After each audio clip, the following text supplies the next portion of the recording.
So today we're making a berry cobbler, and it's a keto berry cobbler. I've made a regular berry cobbler in the past, and we got a video somewhere that talks about that.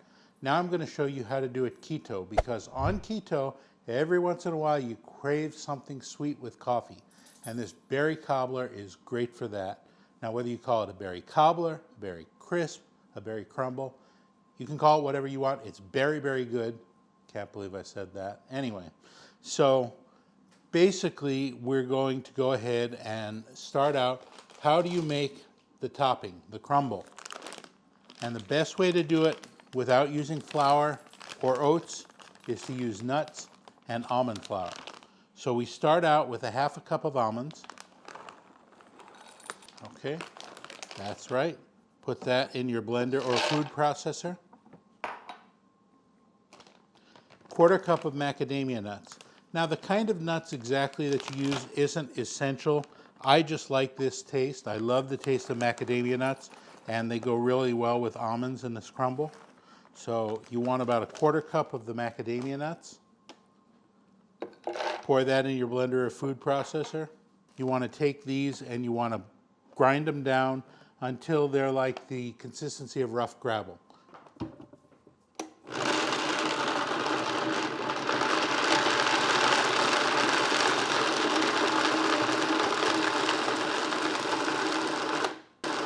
That should do it. Let's take a look. That's about right.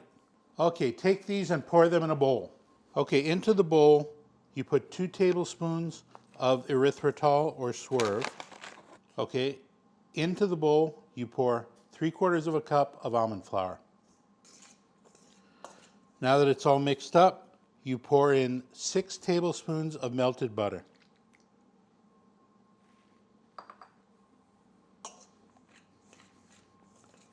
Mix this well and you've got your topping.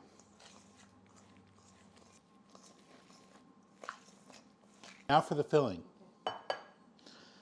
You want 6 cups of berries. Now what kind of berries you use is entirely up to you. I like raspberries, I like blackberries, I like blueberries. I tend to do a mix of the various berries. When they're fresh, I use fresh berries. Right now they're not fresh, so we got to go and use the frozen berries that we get from Costco. Now you want 6 cups of berries.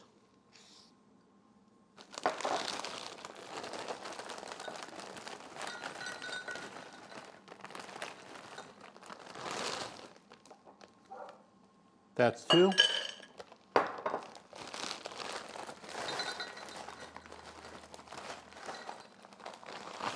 And 6. Into this, you pour a teaspoon of the same melted butter you just used for the topping.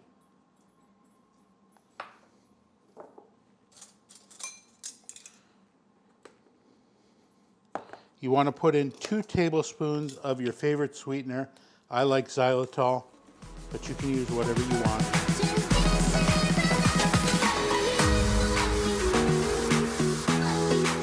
All right, so you put in about 2 tablespoons of lemon juice. Basically, you want the juice of half a lemon. Mix that all up. These are a little harder to mix because they're still frozen, but that's okay.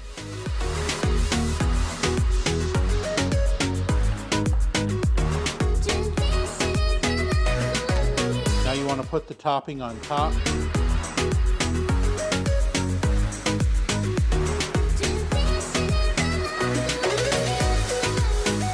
I forgot to mention, I put in about 1/2 teaspoon of xanthan gum into the filling as well as a thickener, or you can use 1 teaspoon of potato starch. You want something to thicken up the juice once it's cooked. Now take this and put this into a 375-degree oven for 40 minutes.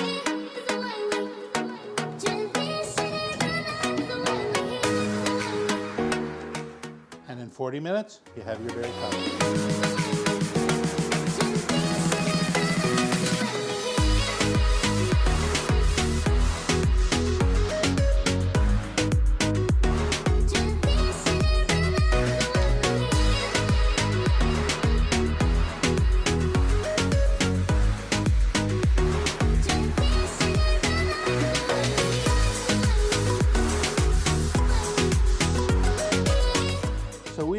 this like 3 times in the last 3 weeks, and I'll tell you, I know it's delicious.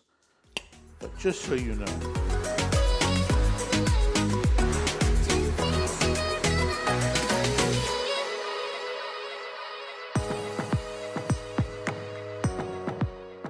This is really good.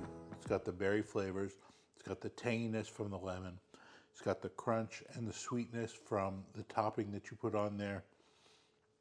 I might take this over a regular cobbler any day, but the fact that you can eat it on keto whenever you want, you can have it as a snack, you can have it as a meal, if you're having it for breakfast. With coffee, it's great. You want to make some keto ice cream and have it with the ice cream, that's good too, but it's great by itself. We can eat it. We'll probably make it a few more times this month before the month's out. We really like it.